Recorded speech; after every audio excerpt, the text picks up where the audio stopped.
Rafinha a récemment fait une déclaration qui a résonné comme une promesse d'éternité dans le cœur des supporters du FC Barcelone. Lamine Yamal est à l'aube d'un tournant décisif dans sa jeune carrière internationale.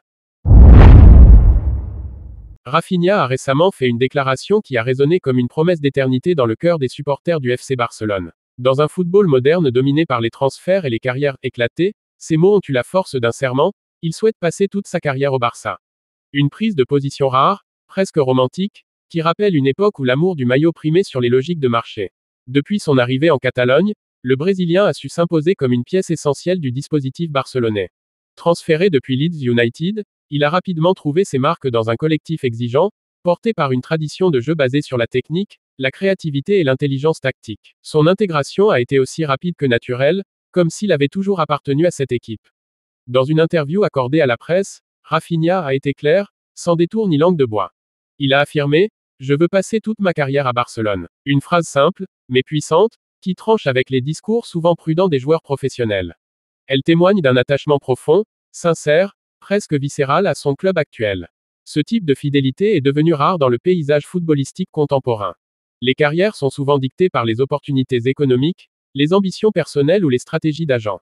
Dans ce contexte, la volonté de Rafinha de s'inscrire dans la durée à Barcelone apparaît comme un acte de résistance, une déclaration d'amour à contre-courant. Sur le terrain, le joueur ne cesse de progresser. Sa capacité à éliminer, à créer des espaces et à dynamiser l'attaque en fait un atout précieux pour l'équipe. Il combine vitesse, technique et vision du jeu avec une intensité qui colle parfaitement à l'exigence du haut niveau. Chaque match renforce sa place dans le 11 titulaire et dans le cœur des supporters. Mais au-delà de ses qualités footballistiques, c'est sa mentalité qui séduit. Rafinha incarne une forme d'humilité et de détermination qui rappelle les grandes figures du club. Il ne cherche pas la lumière pour lui-même, mais pour l'équipe. Il joue avec le cœur, avec une générosité rare, et cela se voit dans chaque course, chaque duel, chaque passe. Le Camp Nou, avec son histoire, son atmosphère et ses chants, semble avoir profondément marqué le joueur. Il parle souvent de l'émotion ressentie en entrant sur cette pelouse mythique, comme si chaque match était un rêve éveillé. Cette connexion émotionnelle avec le stade et ses supporters renforce son désir de rester.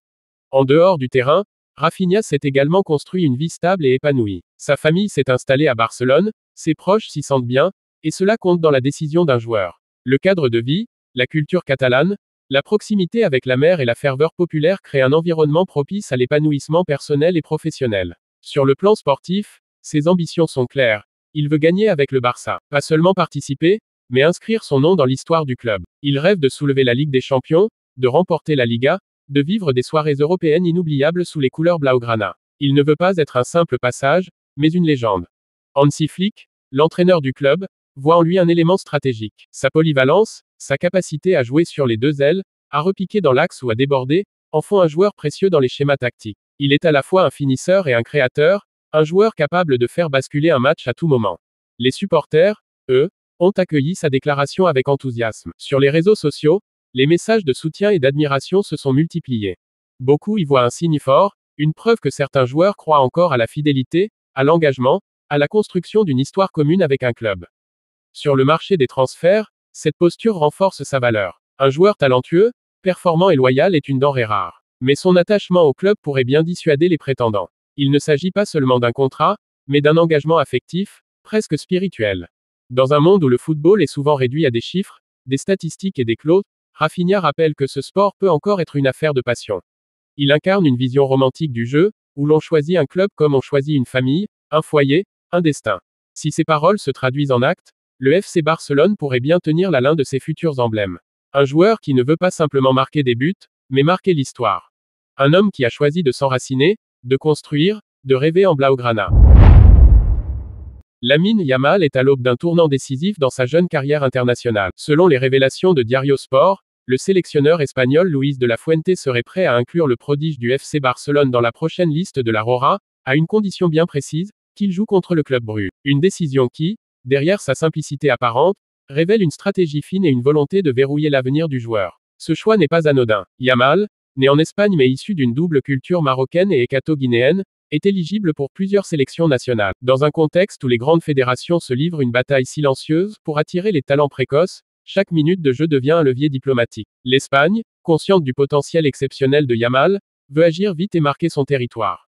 Luis de la Fuente, fidèle à sa réputation de bâtisseur, ne veut pas simplement convoquer Yamal pour le symbole. Il veut s'assurer que le joueur est actif, impliqué et prêt à assumer les responsabilités d'une sélection nationale. En conditionnant son appel à une participation contre Bruges, il impose un critère de mérite et de continuité, tout en gardant un œil sur la dynamique du club. Yamal, de son côté, continue de faire parler de lui. Il affiche une maturité technique et mentale qui dépasse largement son âge. Sa capacité à créer le danger, à déstabiliser les défenses et à s'adapter aux exigences du haut niveau en fait l'un des profils les plus excitants du football européen. Sa montée en puissance au Barça est suivie de près par les observateurs internationaux. Le match contre le club Bruges prend ainsi une dimension symbolique. Ce n'est plus seulement une rencontre européenne, mais un possible déclencheur d'une carrière internationale. Si Yamal joue, même quelques minutes, cela pourrait suffire à convaincre De La Fuente de l'intégrer dans le groupe espagnol. Une décision qui pourrait sceller son avenir avec l'Aurora. Cette situation rappelle d'autres cas récents, où des jeunes talents ont été convoqués très tôt pour éviter qu'ils ne choisissent une autre nation. Le précédent Mounir El Haddadi, ou plus récemment celui d'Ansu Fati, ont montré à quel point la gestion des binationaux est devenue stratégique. L'Espagne ne veut plus perdre ses joyaux. En coulisses, la fédération espagnole multiplie les efforts pour séduire Yamal et son entourage. Des discussions sont en cours, des garanties sont évoquées, et un projet à long terme est mis en avant. Il ne s'agit pas seulement de l'appeler pour un match, mais de construire autour de lui une trajectoire cohérente et ambitieuse. Le FC Barcelone joue ici un rôle central. Historiquement, le club catalan a toujours été un vivier pour la sélection espagnole. En alignant Yamal contre Bruges, le Barça pourrait faciliter son intégration en équipe nationale. Mais cela dépendra aussi des choix tactiques du coach, des impératifs du match et de la gestion du temps de jeu. Pour Yamal, cette situation est à la fois une opportunité et une pression. Être convoqué en équipe nationale à 18 ans est un honneur, mais cela implique aussi des responsabilités. Il devra faire un choix éclairé, peser les implications sportives, médiatiques et personnelles. Ce n'est pas seulement une question de football, mais de trajectoire de vie.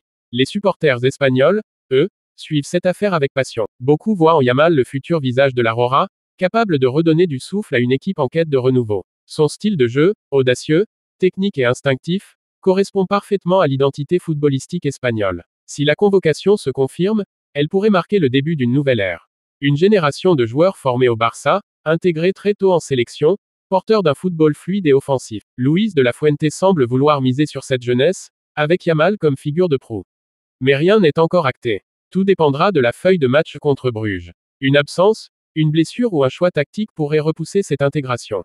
Le suspense reste entier, et les regards sont tournés vers le banc barcelonais.